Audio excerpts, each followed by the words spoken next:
안녕하십니까. 예, 동양사학과의 김병준입니다. 뭐 특별히 별도로 무슨 기획 의도를 제가 말씀드리지 않고 그냥 곧바로 발표를 시작하겠습니다. 예, 저희 심포지움 주제를 처음에 나이듦으로 정했습니다. 근데 늙음이라고 하지 않고 나이듦이라고 했던 거죠. 그거는 그 나이듦의 대상을 노인으로만 한정하려 하지 않았기 때문에 그랬습니다. 왜냐하면 모든 연령대의 사람들이 다 나이가 들어갈 터이므로 소년의 나이듦, 젊은이의 나이듦, 중년의 나이듦, 그리고 노인의 나이듦을 모두 살펴보고 이것들을 원래 비교해 보려는 그런 기획을 처음에 했었습니다. 뭔가 같은 노인의 나이듦은 좀 쓸쓸해 보이기 때문에 다 함께 할 수 있는 그런 단어로 늙음보다는 나이듦이라는 게 더 좋겠다고 생각을 했던 거죠. 또 모든 연령대를 대상으로 한 검토를 통해서 이 나이듦의 참뜻에 접근할 수 있으라고 생각했기 때문입니다. 하지만 역시나 제가 살펴본 그 이제 역사 속에서의 그 나이듦을 이렇게 들여다보더라도 이 노인을 제외한 연령대에서는 실은 본인들이 이게 나이가 들어간다 이런 의식을 별로 하지 않는 것 같습니다. 아까 뭐 학장님 얘기를 들어보면은 4학년이 되면 벌써 나이듦을 생각한다고는 합니다만 적어도 글이나 이런 데서 본인의 나이듦을 찾기는 무척 어려웠습니다. 그뿐만이 아니라 이제 발표자를 제가 섭외하는 과정에서도 역시 나이 든 분이 나이 듦에 대해서 관심을 갖고 있구나. 결과적으로 오늘 13분의 나이를 이렇게 쭉 봤더니 13분 중에 11분의 연령대가 50대 중후반으로 사실 60대도 있습니다만 딱 2분만 그래도 겨우 40대를 모셨습니다. 그만큼 사실 본인이 좀 나이가 들어가야 그 문제에 대해서 좀 관심을 갖고 또 여러 가지 생각을 하지 않나 하는 생각이 들었습니다. 그 때문에 제가 살펴보려고 했던 이 과거의 글 속에서도 역시 나이가 들어야 그 나이듦에 대해서 생각을 하고 있구나. 대부분 나이를 의식한다기보다는 그냥 시간이 경과하면서 내가 바뀐다 이런 정도의 생각들을 할 뿐이었지 진정한 나이듦 이런 것들은 그다지 살펴볼 수가 없어서 그래서 이번 발표에선 저도 그냥 노인의 나이듦이라고 하는 늙음에 집중하기로 했습니다. 대신에 뭐 다른 분들도 대부분 이제 오늘 13분의 얘기를 들어보니까 그 제목을 보고 또 내용을 보니까 대부분 역시 노인의 늙음이라고 하는 것이 대부분의 주제였다는 생각이 들었습니다. 다만 그래서 첫 번째 기획 의도는 조금 제대로 성취하지 못할지도 모르겠습니다만 저를 비롯해서 다른 선생님들의 얘기를 들으시면서 전체적으로 조금 다양한 각도에서 정말 그 인문대학에 다른 그 학문을 하고 계시는 여러 선생님들이 별도의 시각에서 말씀을 하시기 때문에 그런 다양성에 좀 주목을 해서 오늘 하루 이 회의를 들어주시면 좋겠다는 생각이 들었습니다. 누구나 나이가 들고 또 누구나 노인이 됩니다. 지금도 그렇고 과거에도 그랬습니다. 모두는 100%는 아니겠습니다만 상당수가 노인이 되지요. 지금까지 지구에서 태어난 인류의 총수를 뭐 한 1082억 명이라고 하네요. 그 중에 일부를 빼면 그러면 확실히 수백억 명이 노인이 됐다는 말입니다. 그들 모두는 자신이 늙어간다는 사실을 인지했을 것이고 또 그에 대해서 고민했을 것임에 틀림이 없습니다.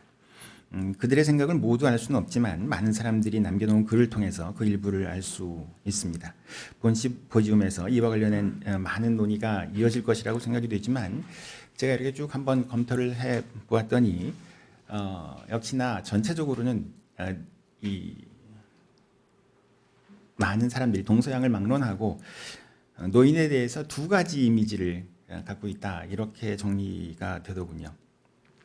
그 하나는 상당히 긍정적이고 낙관적인 시각이었습니다. 오랜 동안의 경험에 근거한 현명함과 함께 인생을 관조하는 여유로움과 관대함으로 그 노인의 존재를 설명하는 방식이죠. 이렇게 특징 지어진 노인은 응당 권위와 존경을 갖기 마련이었습니다. 그런가 하면 또 한편의 시각은 아주 부정적이고 비관적이었습니다.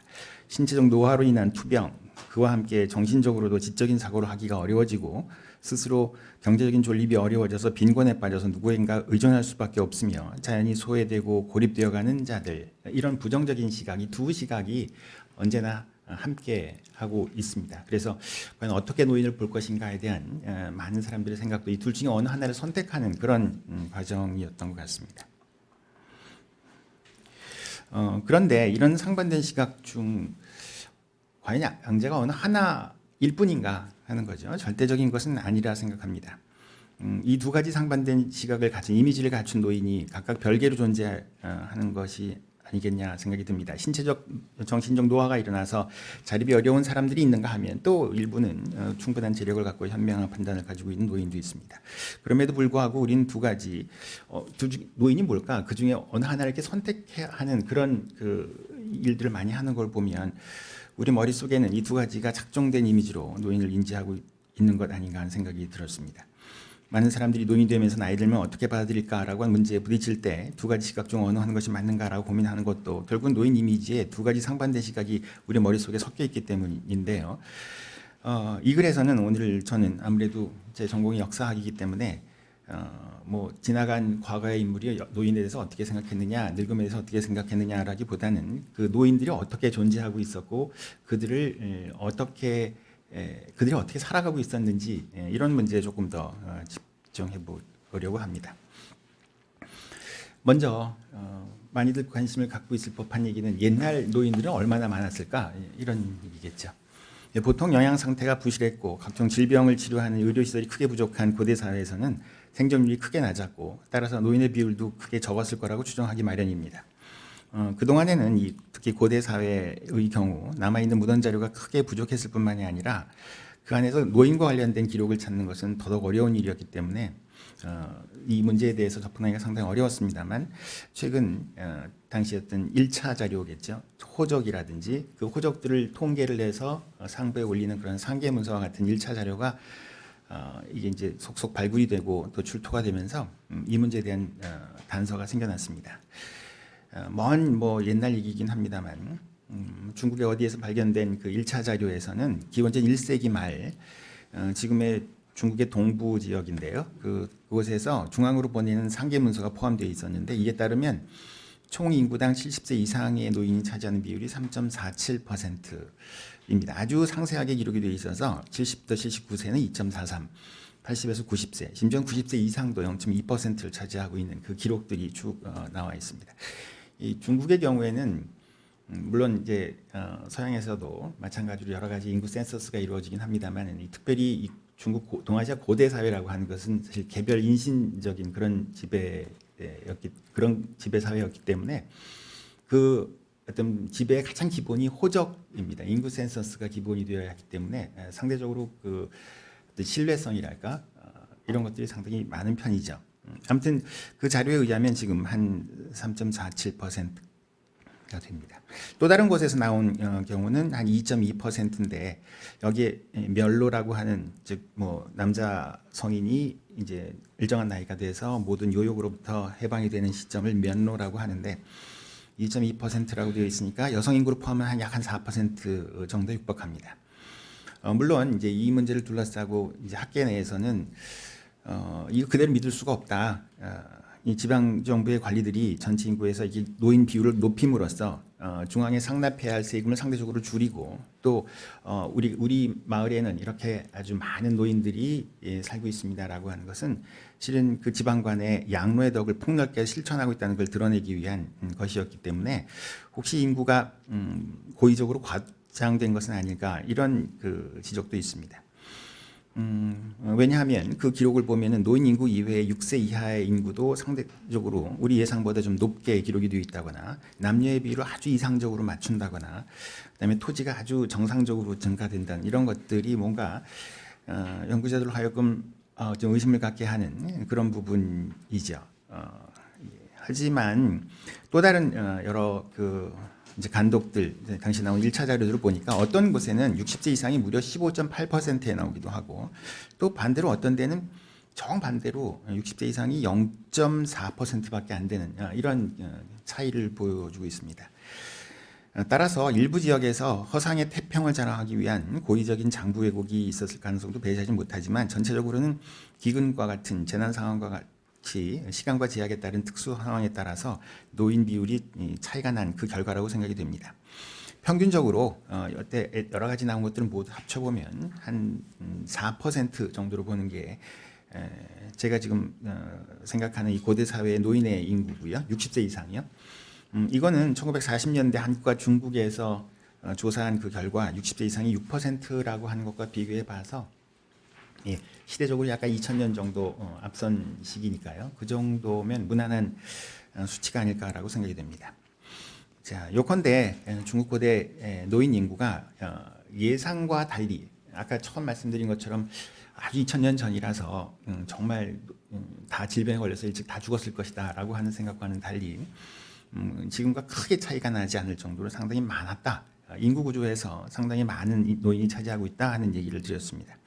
사실 이게 전제가 되어야 이 노인에 대해서 어떻게 대책을 세우고 이 사람들이 어떻게 살았는지에 대한 얘기가 가능하기 때문에 먼저 이 인구를 한번 살펴봤습니다.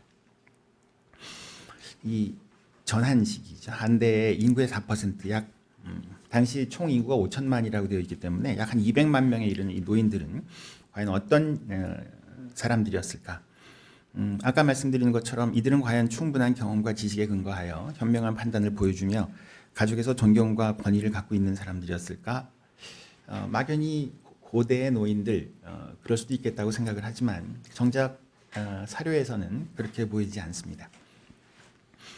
당시의 상황을 이렇게 전하는 기록이 눈에 띄입니다.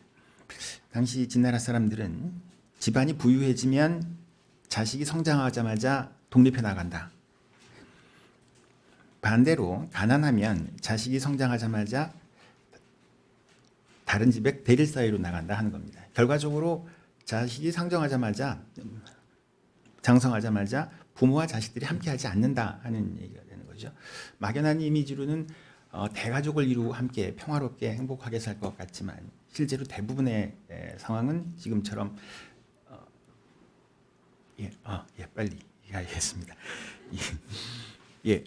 그럼 이들은 아버지에게 농기구를 빌려주면서 생색을 내거나 일단 아들이기 때문에 뭘 빌려줄 수밖에 없지만 빌려주면서도 굉장히 생색을 내거나 며느리가 시어머니가 뭘 빌려갈 때나 옆에서 욕설을 한다. 자식들은 자기 자식만 사랑하고 자기만 생각을 하지 부모 생각을 전혀 하지 않는 이 짐승하고 뭐가 다를 게 있느냐라는 그런 내용들이 의외로 굉장히 많이 보입니다. 그뿐만이 아니라 이 당시에는 이게 토지를 주고 60세가 되면 토지를 국가에서 전부 다시 뺏어내는 환수하는 그런 제도가 있기 때문에 결과적으로 자식들로부터 버려지고 국가로부터도 받아야 할 기본적인 토지를 갖지 못하는 그런 생각이 드는 거죠.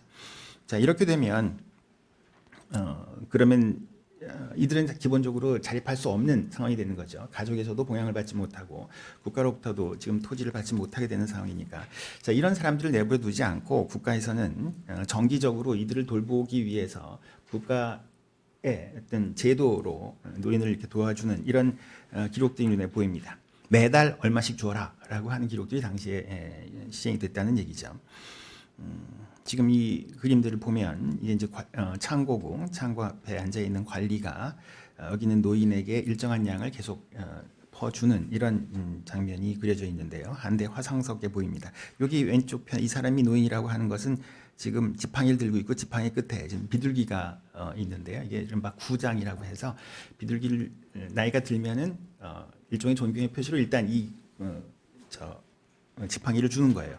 다만 생존이나 자립이 상당히 어렵기 때문에 국가에서 이렇게 퍼주는 배급을 하는 이런 행위들이 이제 있었던 거죠. 근데 문제는 이걸 계산을 해보면 엄청난 비용이 드는 거죠. 아까 인구 제가 200만이라고 얘기도 했고 여기 지금 아까 얼마 준다 뭐 비단을 주고 쌀을 주고 고기를 주고 이런 얘기를 하는데 이 양을 한번 직접 당시 물가로 계산을 해봤더니 어마어마한 비용이라는 거죠. 따라서 실제로 이런 것들을 준다고는 얘기는 했지만 실제 시행 과정에서 많은 문제가 발생한다는 이력들이 여기저기에서 보입니다. 시간 관계상 좀 빨리 넘어가겠습니다.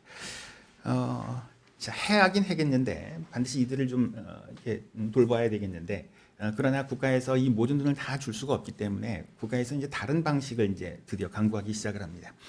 첫 번째는 마을 공동체 내부, 그 사회 공동체 내부에서 노인의 권위를 높이는 이른바 존로 분위기를 노인을 높이는 존경하는 이런 상황을 만들어내는 거죠.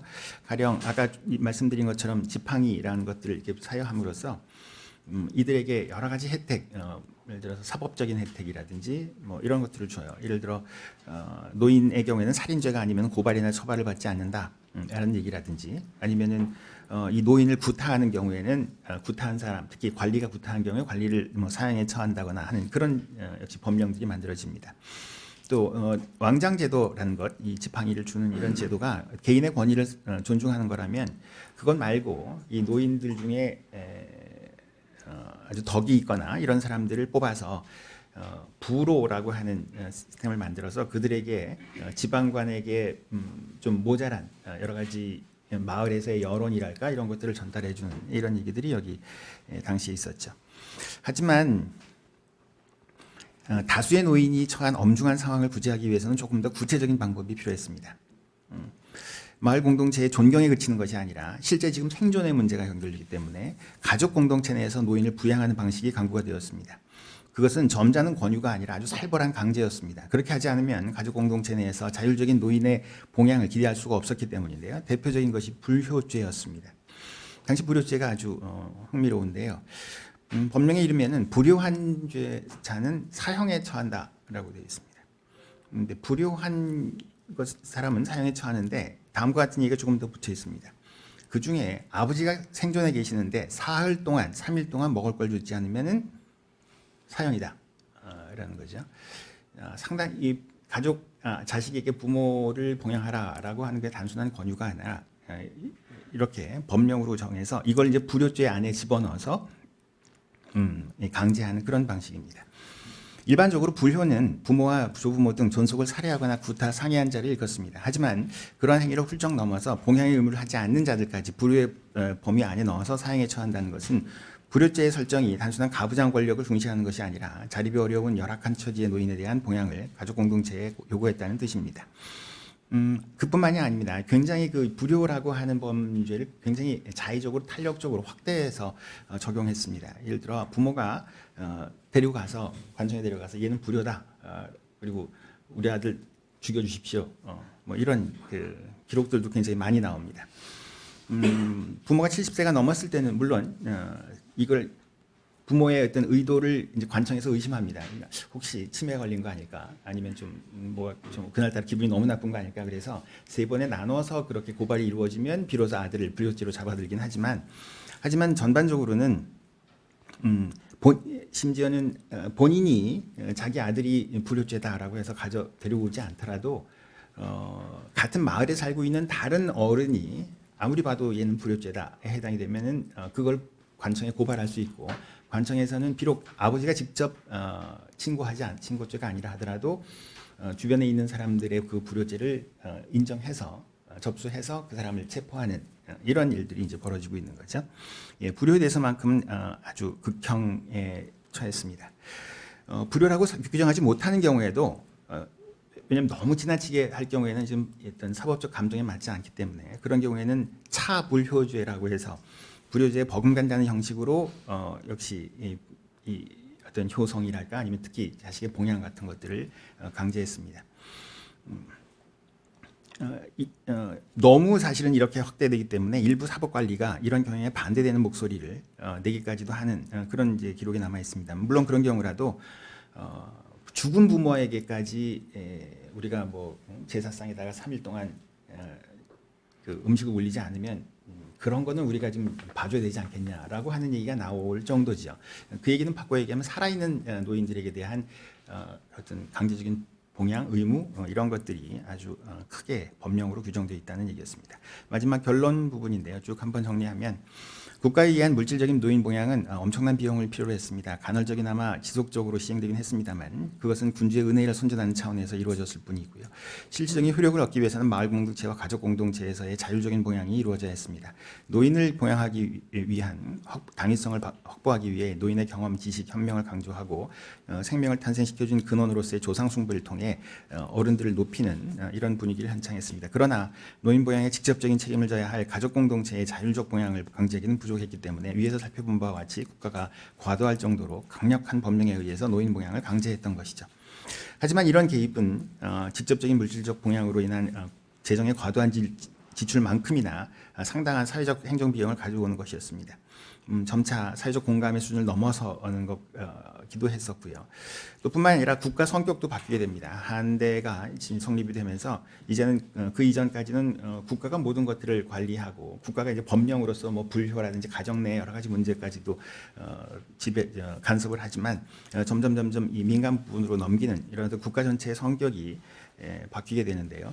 이러면서 이른바 이제 작은 정부죠. 그래서 그때까지는 국가가 하던 것들을 다 민간에게 이렇게 넘기는 이런 일들이 벌어지는데 이때 이런 행정을 대신할 체제로 사상적 기제를 선택을 합니다. 유교 사상을 선택하는 거죠. 자, 이제 사회 공동체와 가족 공동체 내에서의 자율적 질서를 준수했던 유교 사상이 민간에 널리 분포된다면 이제는 더 이상 국가의 강제한 법령을 집행하지 않고도 체제 안정을 유지할 수 있기 때문이죠. 이러면서 국가의 정책은 이제 유교의 장려, 특히 그 중에서도 효경이라든지 효라고 하는 것을 집중적으로 이 민간에게 교육을 시키고 그것을 보급을 시킵니다. 물론 이런 현상은 이제 그 뒤 당대나 청대 이르기까지 계속해서 뭐 불효죄로 법령에 남아 있긴 합니다. 하지만 앞서 봤던 진대 법령처럼 그 범죄의 구성 요건이 자의적이지도 않았고 또 그 처벌도 굉장히 줄었다는 얘기죠. 다시 말씀드립니다만 앞선 시대에는 진시황의 그 한해 초반기에는 국가가 법령으로 아주 강력하게 아까 좀 사형에 처한다든지 뭐 이런 형식으로 했습니다만은 그 뒤에 불효죄가 남긴 남더라도 상당히 사실은 다운이 된 셈이고 그 대신에 예적 질서에 의한 자발적 행위가 가져된 거죠. 전국시대부터 진대까지의 노인 봉양은 국가 주도하에서 이루어졌지만 한대 이후가 되면서 그 봉양의 근거는 더 이상 강제적 법령이 아니라 유교 사상에 의한 당위에 의해서 뒷받침이 되었습니다. 이러면서 노인 돌봄은 이제 국가의 책무가 아닌 가족의 의무가 되었던 거죠. 그런가 하면 노인의 이미지도 유교 사상에 의해서 절대화되어서 긍정적인 이미지가 훨씬 더 많이 사람들의 뇌리 속에 박히게 되었던 거고요. 적어도 우리가 이 둘 중에서 어느 것이 진정한 무엇입니까 하는 것을 고민할 정도로 이렇게 착종된 것도 실은 현실적인 모습 위에 뭔가 국가의 어떤 유교 사상의 장려 이런 것들이 지속적으로 그 위에 덧붙여지면서 긍정적인 모습과 부정적인 모습이 지금 섞여서 착종된 형태로 우리에게 지금 전해진 것이 아닌가 하는 생각을 했습니다. 마지막으로 하나만 더 말씀을 기획자로서 말씀드리려고 하는 것은 저희들 전체 13명의 그 이야기를 이렇게 쭉 보면요. 전반적으로 아까 처음 말씀드린 것처럼 긍정적인 시각으로 볼 것이냐 부정적으로 시각으로 볼 것이냐 이런 문제가 또 있는가 하면 노인 문제로 이 자립이 어려운 이 노인을 어떻게 돌볼 것이냐라고 하는 돌봄이라고 하는 문제가 우리 13명 이야기 중에 이제 중요한 주제로 떠오르고 있습니다. 국가가 맡아서 할 것이냐 아니면 일반이 아니면 그동안 가족의 책임이나 개인의 어떤 책무로 돌릴 것이냐 이런 문제가 뒷부분에서 연계가 돼서 저도 그런 것 때문에 오늘 이 발표에도 국가가 돌봄이라는 문제를 한번 생각해 봤던 거죠. 그래서 생각보다 이 일찌감치 국가의 책무로 국가가 이 모든 노인 돌봄을 맡고 있다가 점점 오히려 개인의 책무로 이렇게 미뤄지는 이런 경향이 기원 고대 사회에 존재하고 있었다 이런 얘기를 드리고자 했습니다. 예, 감사합니다.